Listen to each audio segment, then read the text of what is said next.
नमस्कार दोस्तों, आपका हमारे YouTube चैनल में स्वागत है।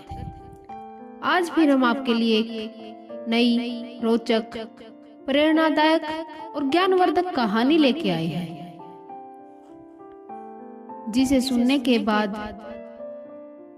आपको समझ आ जाएगा कि जो हमारे भाग्य में लिखा होता है वही हमें मिलता है। हमारे भाग्य का खेल कैसा है?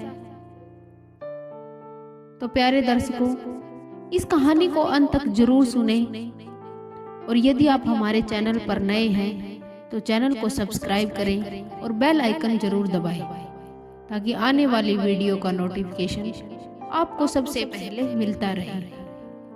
तो प्यारे दर्शकों, आइए इस कहानी को शुरू करते हैं। एक गांव में एक आशा नाम की एक गरीब विधवा रहती थी। उसका एक ही बेटा था। वह बहुत गरीब थी और घर में 4 बर्तन भी ढंग से उनके पास नहीं थे। उसका लड़का अभी बहुत छोटा था। आशा ने बड़े प्यार से उसका नाम राहुल रखा था, मगर वह इतना बदनसीब था कि उसके पैदा होने के कुछ समय बाद ही एक बीमारी से उसके पिता की मृत्यु हो गई। आशा लोगों के घरों में बर्तन झाड़ू पोछा करके अपने उस छोटे से बेटे को पाल रही थी। उसे विश्वास था कि राहुल बड़ा होकर उसके सारे संकट दूर कर देगा, उसके सारे दुख दूर कर देगा, उसका बुढ़ापा बड़े आराम से गुजरेगा। इसी आस में वह दिन रात मेहनत करके अपने बेटे को पाल रही थी। राहुल था तो छोटा, किंतु समझदार बहुत था। संयम और धीरज में उसके कमी नहीं थी। किसी भी बात को गहराई तक जानने और समझने की उसमें बहुत ही समझ थी। एक दिन उसने अपनी माँ से पूछा, माँ, हम इतने गरीब क्यों हैं? आशा ने दुखी होकर कहा, बेटा, ये सब तो ईश्वर की मर्जी है और हमारे नसीब की बात है, हमारे भाग्य की बात है कि हम गरीब हैं। मगर राहुल यह उत्तर पाकर संतुष्ट नहीं हुआ। वह बोला, ईश्वर की ऐसी मर्जी होती है? ईश्वर की, भगवान की ऐसी मर्जी क्यों है? आशा ने फिर उत्तर दिया, बेटा, यह तो भगवान ही जाने। राहुल ने कहा, अगर ईश्वर ही जाने तो ठीक है, मैं भगवान से ही पूछूंगा कि हम इतने गरीब क्यों हैं। बताओ माँ, मुझे तो यह बताओ कि ईश्वर कहाँ मिलेंगे, भगवान कहाँ रहते हैं, कहाँ मुझे मिलेंगे? आशा तो वैसे ही परेशान थी।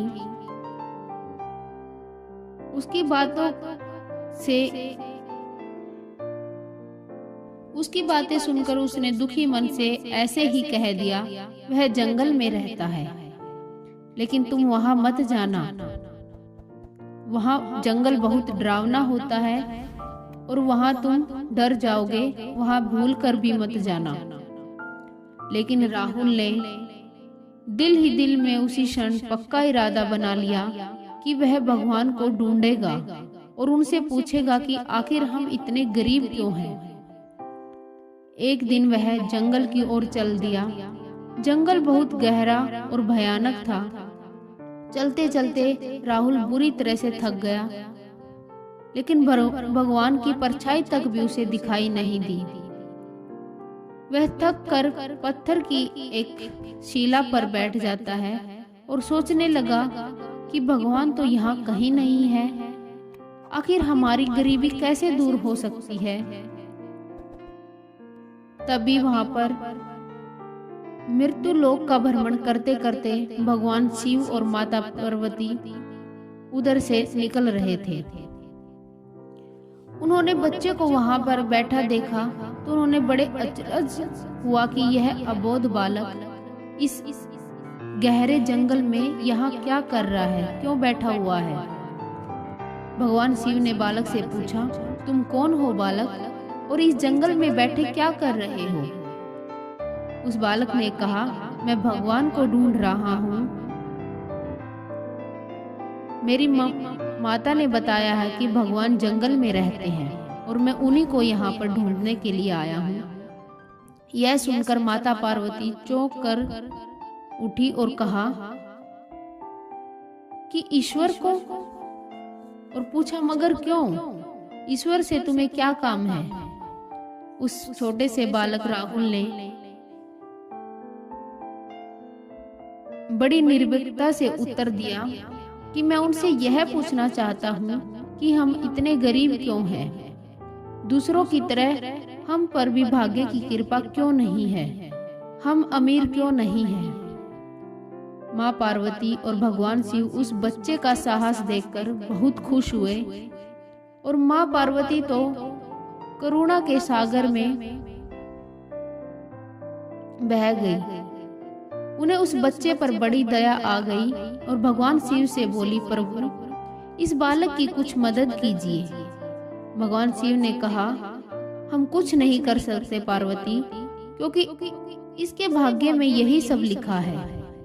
भाग्य देवता के लेख के अनुसार इसे ऐसा ही जीवन भोगना पड़ेगा। यह सुनकर माता पार्वती ने हठ पकड़ ली और कहने लगी, नहीं नहीं स्वामी, आपको इस बालक की कुछ मदद करनी ही होगी। भगवान शिव ने कहा, जिद ना करो पार्वती, यदि हम उसे कुछ दे भी देंगे तो वह इसके पास नहीं रुकेगा। इसे वैसे ही जीवन जीने दो जैसा भाग्य देवता चाहते हैं। माता पार्वती ने कहा, नहीं प्रभु, इसकी गरीबी दूर करने के लिए आपको इस पर कृपा करनी ही होगी। जब माँ पार्वती जिद करने लगी तो भगवान भोले शंकर ने उस बच्चे को एक हार दे दिया और वह बच्चा हार पाकर बहुत खुश हुआ और खुशी खुशी अपने घर की ओर चल दिया। माँ पार्वती इस बात से संतुष्ट थी कि एक अबोध बालक की मदद की और अब उसके दिन सुख से कटेंगे। लेकिन त्रिलोकीनाथ भोले बाबा सब जानते थे कि यह हार उसके पास रहेगा ही नहीं। रास्ते में चलते चलते राहुल के पेट में अचानक से बहुत दर्द हो गया और सोच के लिए इधर उधर देखने लगा। उसने भगवान शिव का दिया हार एक पत्थर की शिला पर रख दिया और झाड़ियों के पीछे चला गया। तभी वहां पर एक चील कहीं से उड़ती हुई आई और उस हार को उड़ाकर ले गई। वह बच्चा चिल्लाता रहा, उसके पीछे दौड़ता रहा, अरे मेरा हार। यह सब कुछ भूल कर लड़का चील के पीछे बहुत भागा, मगर कब तक वह चील का पीछा करता, कैसे उसे पकड़ता। कई बार पत्थर को उठाकर उसने चील को मारने की भी कोशिश की, किंतु चील तो बहुत ऊपर ऊंचाई पर उड़ रही थी। कुछ ही पलों में चील उसकी नजरों से ओझल हो गई और वह बड़ा दुखी हुआ और रोते रोते अपने घर की ओर चल दिया। घर पहुंचकर उसने माँ को सारी बात बताई, मगर आशा को उसकी बात पर बिल्कुल भी विश्वास नहीं हुआ। हाँ, उसकी बात सुनकर थोड़ी सी उदास जरूर हुई, लेकिन राहुल अपनी माँ की उदासी को देखकर खुश नहीं हुआ। उसके मन ही मन में निर्णय लिया कि वह कल फिर वहीं जाएगा और भगवान शिव और माता पार्वती को अपनी विपदा सुनाएगा। उसका विश्वास था कि भगवान शिव उस चील को अवश्य ही दंड देंगे। भगवान शिव ने माता पार्वती से कहा, देवी देखो, उसके पास कल वाला हार नहीं रहा। उसे एक चील लेकर उड़ गई और दूसरा हार पाने वह चील को दंड दिलवाने की इच्छा के लिए वह लड़का आज फिर आया है। माता पार्वती ने फिर भगवान शिव से प्रार्थना की कि आप चाहे चील को दंड दे या नहीं दे, किंतु इस लड़के की सहायता करके उसकी गरीबी को दूर करें। हम अब कुछ नहीं कर सकते देवी, यदि तुम जिद करती हो तो हम ब्रह्मदेव से कहते हैं कि वही इस बालक की कुछ सहायता करेंगे। यह कहकर भगवान शिव ने ब्रह्मा जी को बुलाया और सारी बात बताकर आग्रह किया कि आप इस बालक की कुछ मदद करें। तब ब्रह्मा जी ने बालक की हीरे की एक अंगूठी दे दी। उस बालक को ब्रह्मा जी ने एक हीरे की अंगूठी दे दी। लड़के ने अंगूठी जेब में रखी और खुशी खुशी अपने घर की ओर चल दिया। उसने अब सोच लिया कि वह अब एक पल के लिए भी अंगूठी को अपने से अलग नहीं करेगा। फिर रास्ते में चलते चलते अचानक उसे प्यास लगी। वह एक नदी के किनारे पहुंचा और जैसे ही वह चुल्लू भर पानी पीने लगा, पानी पीने के लिए झुका, वैसे ही उसकी जेब से अंगूठी निकलकर पानी में गिर गई और इससे पहले कि वह उठता एक मछली उसे निगल गई। राहुल फिर रोते रोते घर आया और माँ को सारी बात बताई। माँ ने उसे दिलासा देते हुए कहा, बेटा, जब तक हमारे भाग्य में नहीं है तब तक कोई भी चीज नहीं रुकेगी। जब भाग्य देवता खुश होंगे तो मिट्टी भी सोना बन जाएगी, मगर इस प्रकार किसी के देने से हमारी गरीबी दूर नहीं होगी। उसकी माँ ने उसे बहुत समझाया और अपने काम में लग गई, मगर राहुल भी हार मानने वाला नहीं था। उसने मन ही मन में सोच लिया कि वह कल फिर जाएगा। तीसरे दिन वह फिर उसी जंगल में जा पहुंचा। भगवान शिव और माता पार्वती उसका यह साहस देखकर बहुत खुश हुए। शिव ने इस बार ब्रह्मा जी के पास जाकर बात की। वह बालक तो बड़ा साहसी है, इसका कुछ उद्धार किया जाना चाहिए। तब ब्रह्मा जी ने सलाह दी कि हमें भगवान श्री हरि के पास जाना चाहिए, वही इसका कोई हल बताएंगे। वह श्री हरि जी के पास पहुंचे। पूरी बात सुनाकर भगवान विष्णु ने राहुल को कुछ हीरे दिए। हीरे पाकर वह बहुत खुश हुआ और इस बार बिना ही रुके उसे सीधा अपने घर जाने का निश्चय किया, क्योंकि 2 बार उसकी चीजें खो चुकी थी। अब वह दोबारा ऐसा नहीं करना चाह रहा था कि कहीं फिर से उसके वो सारे हीरे गायब ना हो जाए। जब वह घर पहुंचा तो उसकी माँ घर पर नहीं थी। राहुल ने हीरे एक लोटे में रखकर एक कोने में छिपा दिए और अपनी माँ को ढूंढने के लिए चल दिया। वह मन ही मन सोचने लगा कि जब माँ को किसी के घर काम करने की क्या जरूरत है। अब तो वह भी अमीर बन गए हैं। और उसके बाद उनके पीछे से चोर उनके घर में घुसे और जो भी सामान हाथ लगा उसे लेकर भाग गए। उस सामान में वह लोटा भी था जिसमें हीरे रखे हुए थे। जब वह माँ के साथ वापस घर आया, देखा कि हीरे गायब है। इतना ही नहीं, घर का दूसरा सामान भी गायब था। सारा सामान चोर उठाकर ले गए थे। अब तो उसकी माँ को बहुत गुस्सा भी आया। वह बोली, क्यों मुझे नई नई कहानियां सुनाकर पागल बनाता जा रहा है। सारा दिन आवारा बच्चों की तरह इधर उधर भटकता रहता है और शाम को पिटाई के डर से कोई नई कहानी सुना देता है। माँ की डांट सुनकर लड़का रोने लगा। वह तो केवल इतना ही जानता था कि जो कुछ भी उसने माँ को बताया था वह सब सत्य था। डांट खाकर लड़के की हिम्मत और बढ़ गई और अगले दिन वह फिर उसी स्थान पर, उसी जगह पर पहुंचा। फिर उस बालक को देखकर भगवान शंकर सोचने लगे कि इस पर इतनी मुसीबतें पड़ी, इतने कष्ट आए, लेकिन इसने अपनी हिम्मत नहीं हारी। इसे वह बहुत खुश हुए और भाग्य देवी के पास जाकर बोले, ये लड़का बहुत ही मेहनती और साहसी है, बहुत ही धीरज वाला है। ऐसा व्यक्ति अभागा नहीं हो सकता। इसे कुछ दे दो। भगवान शिव की आज्ञा पाकर भाग्य की देवी ने राहुल को सोने का एक सिक्का दिया।